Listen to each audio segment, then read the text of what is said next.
Because if I then slow down and go more into the feeling sensation, then I go more into this state of edging on the climax. But if I'm just going then, fully erected in my sympathetic expression and going into power, I can go forever. It's just like it becomes an energetic perpetuum mobile in a way. So the main thing, I don't know how much de-armoring you have done, but there are a few things, for example, learning to squat is a good thing.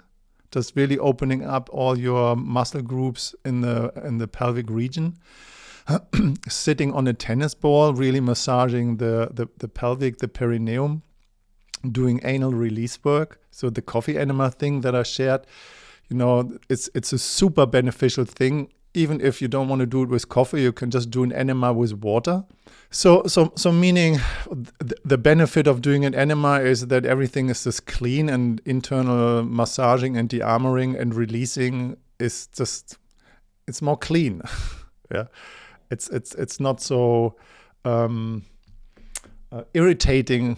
Let's say it that way.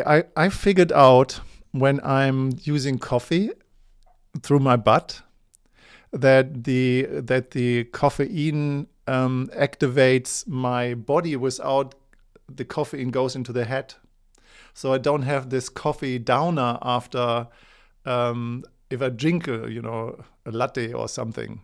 Yeah, or an espresso or a cappuccino, then the caffeine goes through the intestines up into the brain. But when you do coffee enema, it just stays below the neck, and you don't have this downgrading of the sensation in the body.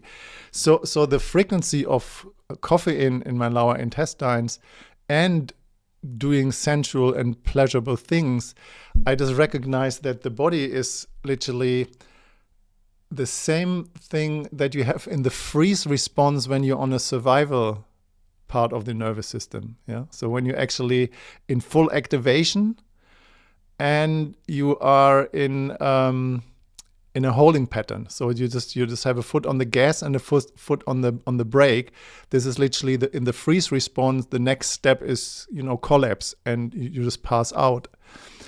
When you do that in your nervous system being safe, it's the indicator, in my experience, toward having an ecstatic orgasmic experience.